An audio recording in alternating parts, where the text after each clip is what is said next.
Hello and welcome back to another Simply Gregster EV review. Today we have a 2024 Hyundai Ioniq 6 preferred all-wheel drive long range with the Ultimate Package. Boy, that was a mouthful to say. But no, this car has every option that you could possibly get on an Ioniq 6. We have this car for the next few days. We're going to shoot a few videos with it. Like usual, we're going to drive it, we're going to charge it, but we have it for the holiday period, so I figure it would be fun to make a few videos with it. I picked up the car this morning, really only maybe drove about 50 kilometers in it so far, but so far very impressed with the car. So come along with us. As I mentioned, this is a 2024 Hyundai Ioniq 6, preferred with the Ultimate Package. So 77.4 kilowatt hour battery pack, about 500 kilometers of range, about 320 horsepower. This is also built on Hyundai's eGMP platform, which also underpinned the Ioniq 5 that we had last week. But this is an old school, what we would call more of a typical family four-door sedan. The looks on this car, a bit controversial, but it's a very streamlined look. They went for aero efficiency on this car. The thing that I found is that this is a design that actually looks like it belongs in 2035, 2040. It does look quite good. As I said, a bit controversial the looks, especially this back section here where the roof slopes down and you have this dual stage duckbill spoiler going on. This car does originally come on 20-inch wheels. It's on 18-inch winters. Winter tires here are required by law, so this has been downgraded to 18s. As we go around back of the car, again, that nice LED block light bar looks absolutely fantastic. I love the angle of the car here, how the roofline comes down on the first spoiler. The one thing that upsets me about these battery electric platforms is that because the floors are flat, you can't put the seats down. I'm about 5'10", I'm wearing a winter jacket, and I am a pretty big guy. There's no getting around those facts. But my headroom here is quite constrained, as you can see. We'll use scientific measurements of 2 fingers of headroom, and this seat is all the way down. And I'm not a big fan of driving all the way from the back seat. So this is something I wish manufacturers would work on, are these seating positions in cars that have flat floors. I understand there's... The one thing I do like what they did in the back was they removed a lot of excess off the front seats. I believe they made these 30% smaller, the seat backs, and it does make a difference in terms of leg room. I'm about 5'10", as I mentioned, and this seat is set up in my driving position now, and there's still quite a lot of room here for passengers. But again, because of the shape of the roof of this car, your headroom is going to be severely limited here. This is a nice place to sit. They did a good job. I just think that if the passengers are a bit taller or a bit larger, they might have an issue sitting back here. It has quite a bit of space and a power lift gate. There's plenty of room for all your luggage needs. There's a bit of storage under here. And again, power closing. Very nice action on that. Very quiet as well. This car also features a little bit of storage in the front part of the car, or the frunk. Again, not a lot. You can't even put a bottle of screen wash here, which is kind of disappointing, which I wish that would fit. But yes, plenty of storage on this car.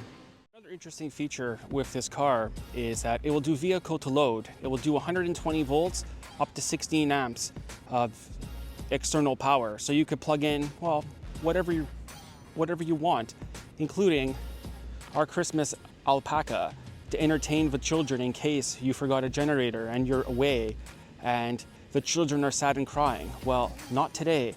Not with a Hyundai Ioniq 6. Our Christmas alpaca is nicely inflated. And the cabin layout up front is very nice. This steering wheel feels very nice to hold. I'm not a fan of the drive selector. I think that's something that should move up and down versus turning it.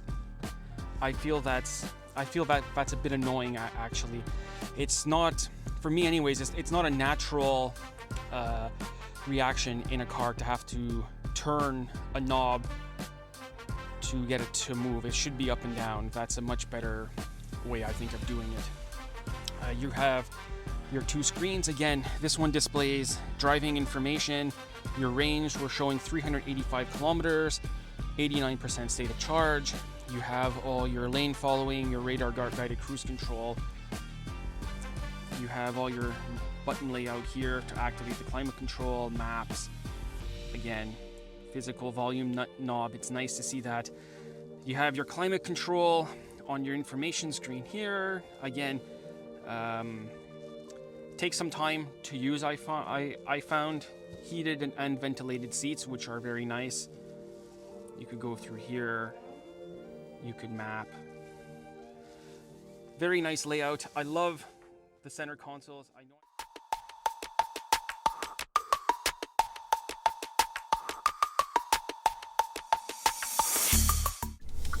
What always gets me is just how smooth and quiet electric cars are, especially these EGMP cars. The traction motors are just so smooth on their engagement.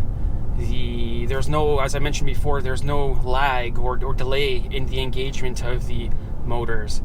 Just an overall very nice place to sit in here. This car was built as a family sedan, but one that you can drive 300 or 400 kilometers on range, get to a charging point, find a 350 kilowatt charger, 10% to 80% charge in under 20 minutes. So it gets you to your destination faster. It gets you to your destination more relaxed, more calm, just more focused, I find. You're not worrying about range anxiety. You're not worrying about, oh, will the car make it? Do I have to turn off the heating? No, there's none of that in this car. Absolutely none. Into sport mode now and just do an acceleration test. Yeah, properly quick. 0 to 100 kilometers an hour. They estimate 4.9 to 5.1 seconds. I could definitely believe that on that run, especially when you have quite high pack voltage. It will definitely hit those numbers. There is no problems here with acceleration or missing power. It's instant, no lag. It does not skip a beat, and that's what I love about driving EVs. There's no shifting gears. There's no waiting for the power to build up in the torque range in the power band. Nothing. It's just instant power all the time when you need it. This is a very quick car. This is a very quick car.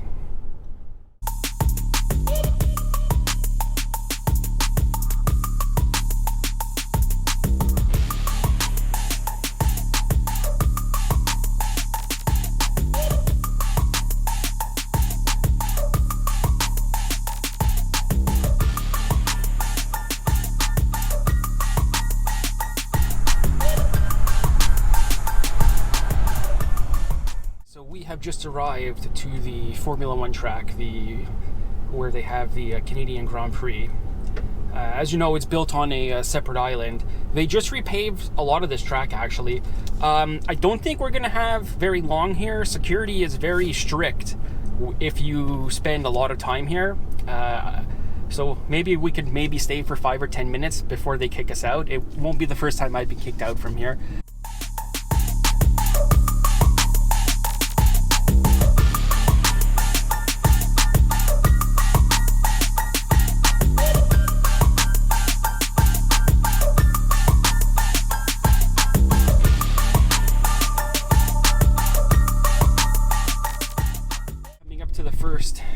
Corner, what's known as the Wall of Champions now, coming back out. Speed limit is very strictly enforced, and in this car you could get up to speed quite quick. So now we're going down towards the start finish line to the Senna S's. So far the car feels good through that first set of corners, pretty flat, doesn't have that body roll like the Ioniq 5 did, but then again, I don't expect this car to. This is much more of a sedan. So we're gonna try to keep it on the down low here before we have a problem with security. But yeah, into the first corner, jab the brakes here, coming around, all the stuff flying everywhere in the car, tracking out, up onto the gravel. Now we're gonna head down into the first chicane, but the car feels great. We're not really pushing it. There's no reason to. It's just to get a feel of what the handling is. But yeah, so far handling is very good, very composed, very good steering feel. We are in sport mode. We also are on these Yokohama winter tires. Again, winter tires are the law here, so there's no getting around that. But no, car feels very good, very composed through the corners. I'm pretty sure you could have a lot of fun in this car at a track day. If there's one car that deserves the Hyundai N treatment, I would probably say this more than the Ioniq 5. This, to me, seems a better suited candidate.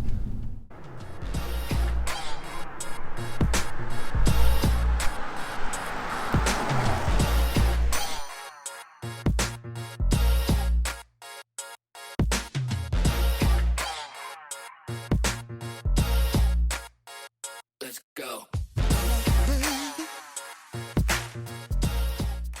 Alright, so we just got on to the highway now from the Formula One track. Just heading home. We're going to do a complete road trip in this car in the next video in a few days from now.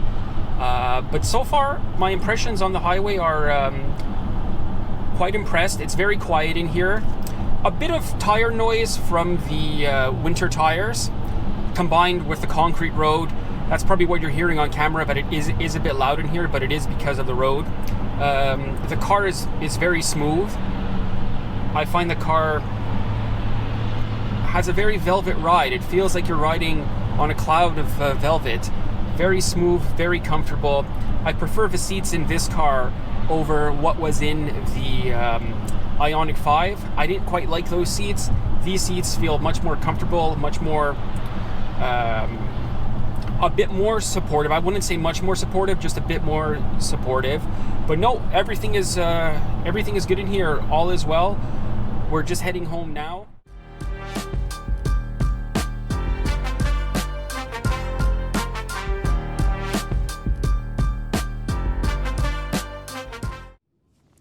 And there you have it. That is our short review of the Ioniq 6 preferred all-wheel drive long range with the Ultimate Package.